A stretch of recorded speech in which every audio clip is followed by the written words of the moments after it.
Update. Am I the a-hole for cooking my boyfriend's family Chinese food instead of Chinese food?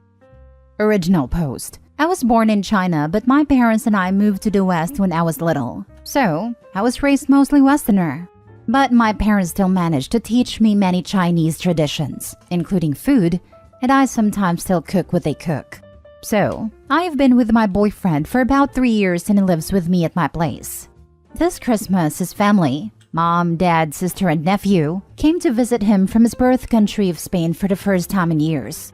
I was excited because I never had a chance to meet them in person. They arrived a few days before Christmas. He went to pick them up at the airport while I was working, so when I came home, they were already there. The meeting didn't go well as I would wish, because the little nephew, as soon as he saw me, started doing the eye-stretching thing.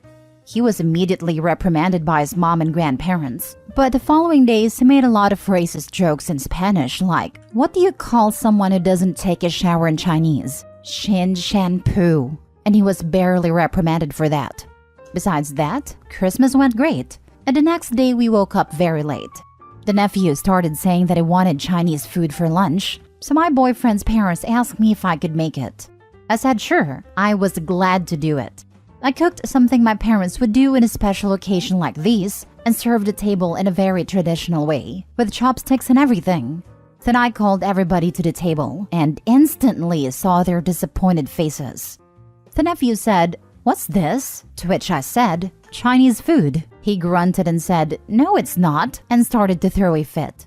His mom calmed him down, then boyfriend's parents told me, "This isn't what we were expecting." So I asked, "What did you expect?" And they replied, "You know, something like what they serve at restaurants." I tried to explain to them that this is something actual Chinese people eat, but wouldn't listen. They dressed up and went outside to eat at a restaurant. My boyfriend stayed at home, but then called me stupid. He said, "You knew exactly what they meant by Chinese food. I'm trying to make you look good in front of them, but you're not helping me by playing dumb." I asked him to explain himself better, but he just shouted, "When people say Chinese food, the last thing they expect is white rice. Get a freaking clue," and locked himself in our bedroom. Since that incident, they started to speak to me as a toddler, over-explaining everything they asked me to do, and stopped correcting the nephew's racist behavior. I tried to tell my boyfriend to tell them to stop, but he said, "This is your making. Now they think you're brainless." This continued till they left yesterday. My boyfriend and I now barely talk, and I wonder if it's really my fault and I should have known better. Now for the top comments before reading the update. Not a-hole.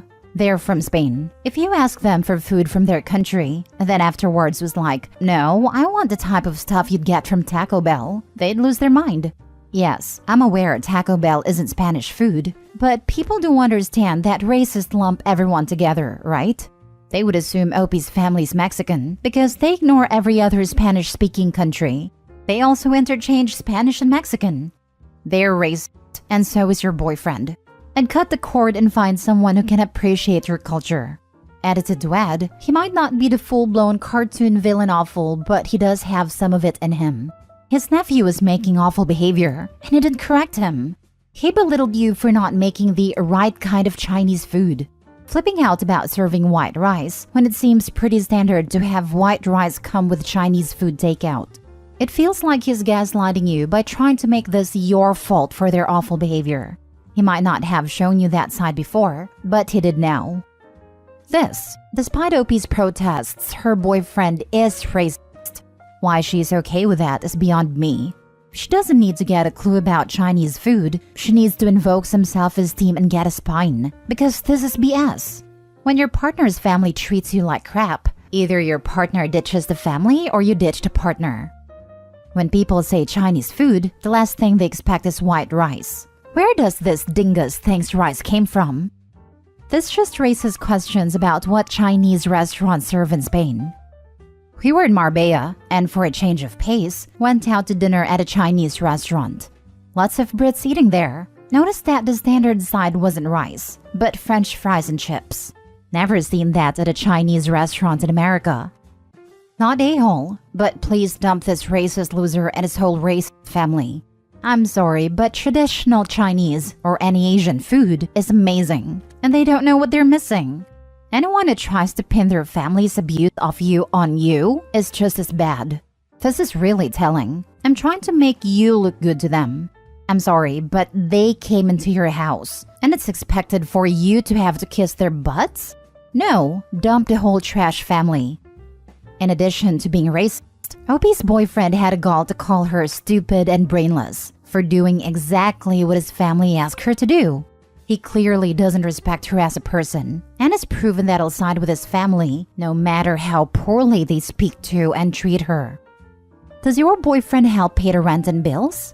Does he insult you a lot? Does he often criticize how you do things? Do you ever feel like you need to always cater to what he wants to have peace in the household?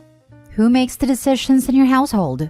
Do you both discuss things and decide on what to do? Or is he the only one making decisions that you are expected to just follow? Did you tell him you did not like the way you were treated by his family and the way he acted?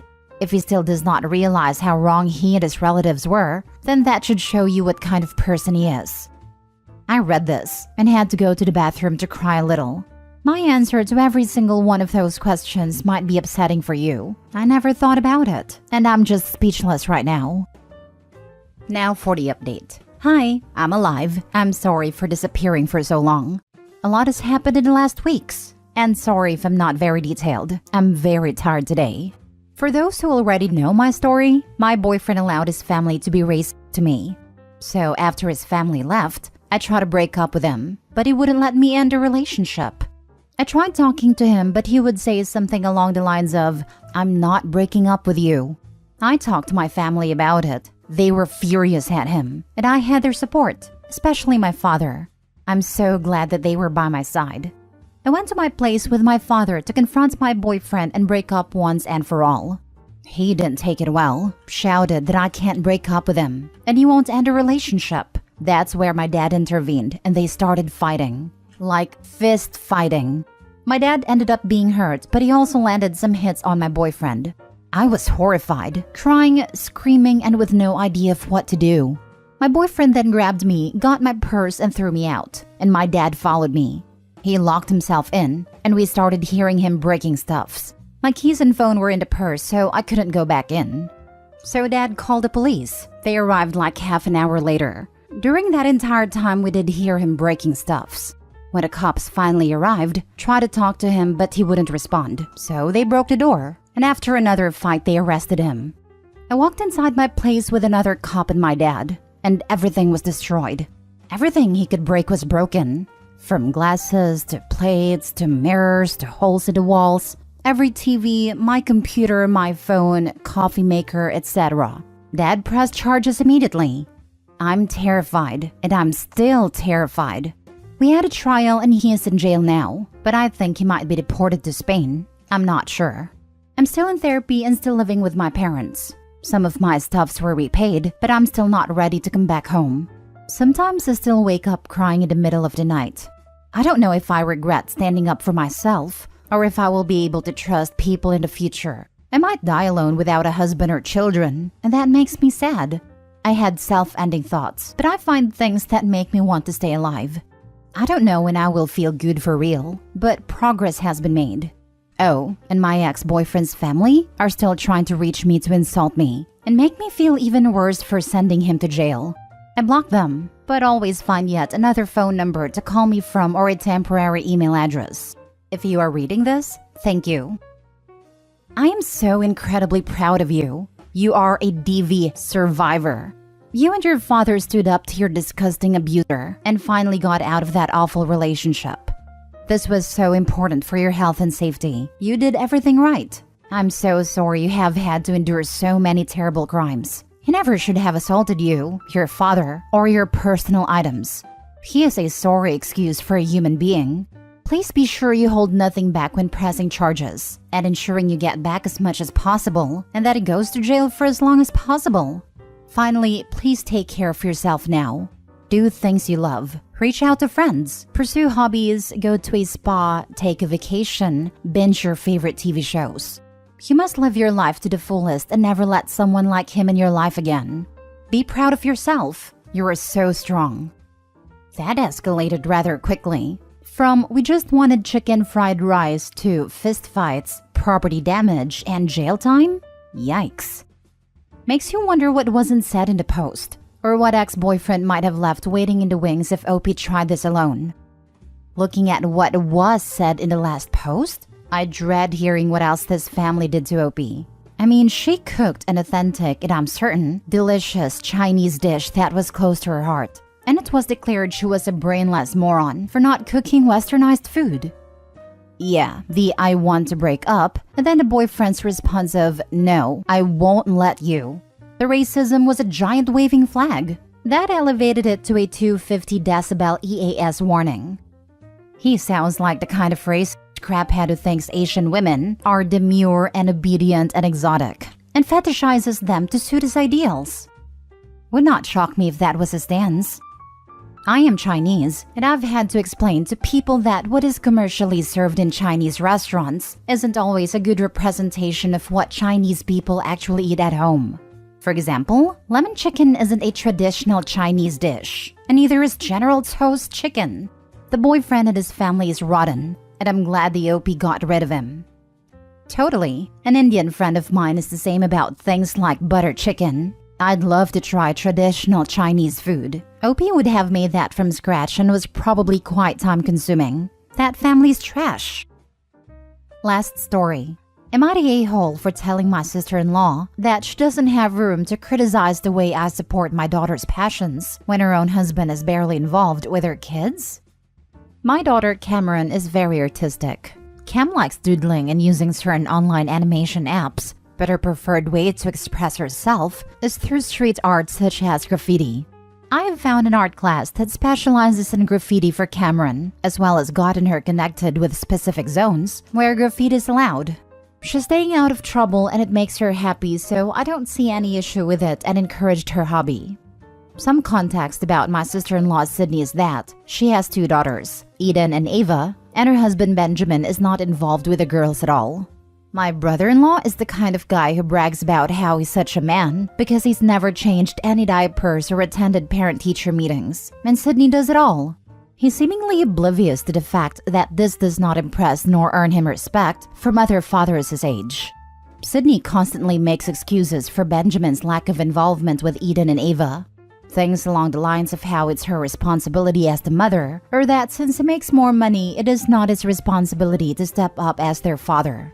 Sydney seems to have internalized misogyny herself.